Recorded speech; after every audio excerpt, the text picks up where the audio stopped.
Friends, आपका मेरे कल्पना educator इस यूट्यूब चैनल पे सबका स्वागत है। आज हम पढ़ने वाले हैं CBSE English medium standard 3 Hindi chapter 3 हर झंडा कुछ कहता है। तो हम इस चैप्टर में झंडे के बारे में पढ़ने वाले हैं कि उसके बारे में हमें क्या क्या पता चलता है। स्वतंत्रता दिवस 15 अगस्त के अवसर पर विद्यालय में राष्ट्रीय ध्वज तिरंगा फहराया गया। केशिवा की आंखों में अपने देश के झंडे के प्रति सम्मान झलक रहा था और कुछ प्रश्न भी उसके मन में उठ रहे थे। आखिर झंडा होता क्या है, यह क्यों बनाया जाता है? इन्हीं सवालों के बारे में सोचती हुई केशिवा घर आ गई थी। हाथ मुंह धोकर फ्रिज से सैंडविच और जूस निकाला और सीधे अपने कमरे में जाकर कंप्यूटर खोल लिया। एक लड़की है केशिवा नाम की, उसने झंडे को देखा। 15 अगस्त के दिन जब झंडा फहराया गया तो उसके मन में कुछ सवाल आए। उसने देखा उसे तो सवाल आए, तो उसने उस सवाल का जवाब ढूंढने के लिए घर पे आने के बाद कंप्यूटर खोला। सर्च इंजन पर फ्लैग लिखते ही जानकारी का खजाना उसकी आंखों के सामने था। वह पढ़ने लगी। उसने जब सर्च इंजन खोला तो उसमें फ्लैग के बारे में सब जो इन्फॉर्मेशन है वो आने लगी और वो पढ़ने लगी। झंडों की दुनिया अनोखी है। ये केवल कपड़े का एक टुकड़ा भर नहीं है, बल्कि विभिन्न देशों, संस्थाओं, सेनाओं आदि के प्रतीक है। पुराने समय में झंडे वृक्षों की छाल या जीव जंतुओं की खाल आदि से बनाए जाते थे ताकि इन्हें आसानी से लाया ले जाया सके। तो झंडे सीधी सादी कोई चीज़ नहीं है, वो सिर्फ एक कपड़े का टुकड़ा नहीं है, लेकिन उसका कुछ तो सिंबल होता है। तो पहले जो पुराने ज़माने में ये जो बनते थे तो वो जीव जंतुओं की नहीं तो वृक्षों की खाल से बनाया जाता था ताकि उन्हें आसानी से लाया ले जा सके। कपड़े के आविष्कार के बाद झंडे कपड़े पर ही बनाए जाने लगे। जब कपड़े का आविष्कार हुआ, मतलब कपड़े की खोज हुई, तब उसके बारे में वो बाद में कपड़े से बनाए जाने लगे। हर झंडे का एक विशेष और निश्चित अर्थ होता है। कारों की दौड़ में काले और सफ़ेद चेक वाले झंडों का अर्थ है कि कार दौड़ अब समाप्त हो गई है। जब कार की दौड़ होती है और काले और सफ़ेद होते हैं तो उसमें ऐसा अर्थ है कि अब वो समाप्त हो गई है दौड़। ओलंपिक खेलों के झंडों पर बने छल्ले 5 महाद्वीपों के प्रतीक है। छल्लों की यह श्रृंखला इन महाद्वीपों की एकता की प्रतीक है।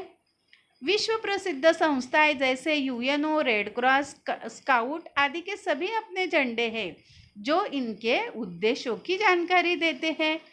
जब किसी जहाज पर बैंगनी झंडे पर काला गोला दिखाया जाए तो इसका मतलब है कि वह संकट में है। कुछ झंडे एक ही रंग के होते हैं, जैसे सफ़ेद, लाल, काला या पीला। सफ़ेद झंडे का अर्थ है संधि का समर्पण। चीन में सफ़ेद रंग को शोक का प्रतीक माना जाता है।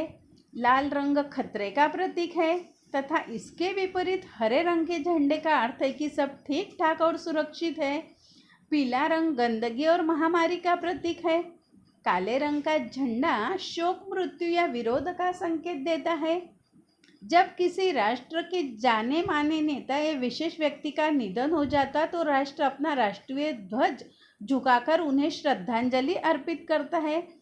जब ऐसे कोई बड़ा नेता होता है, वो निधन उसका हो जाता है तो उसे वो ध्वज झुकाकर श्रद्धांजलि अर्पित की जाती है।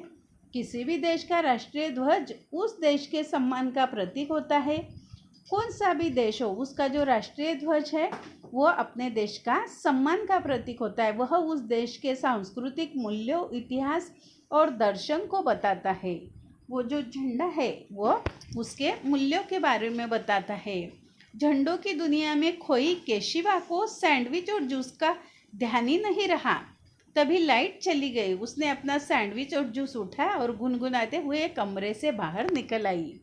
वो झंडे की जो बहुत सारी इन्फॉर्मेशन उसने खोज निकाली, वो कंप्यूटर से पढ़ने लगी तो वो सब वो भूल गई सैंडविच और जूस। जब लाइट गई तो उसने अपना सैंडविच और जूस उठाया और गुनगुनाते हुए अपने कमरे से बाहर निकली। तू मान है हमारा, तू शान है हमारी, तू जीत का निशा है, तू जान है हमारी। आकाश और जमी पर हो तेरा बोलबाला, झुक जाए तेरे आगे हर तख्तो ताज वाला। तो स्टूडेंट्स, हम झंडे का कौन सा भी झंडा हो तो उस झंडे का हमारे देश का खेल हो, खेल का उस सब का जो झंडा होता है उसका कुछ तो इम्पोर्टेंस होता है। और वो झंडे को हमने देखा कि झुकाया गया, इसका मतलब है किसी जो बड़े आदमी का निधन हो गया तो उसे श्रद्धांजलि देते हैं।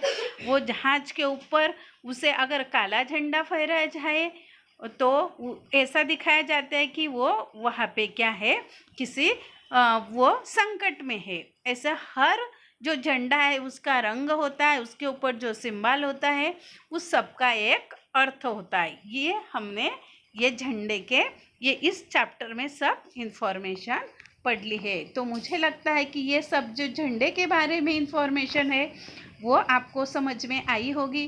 तो आप इसे लाइक करें, अपने फ्रेंड्स के साथ शेयर करें, चैनल पे नए हो तो सब्सक्राइब करें। Thanks for watching.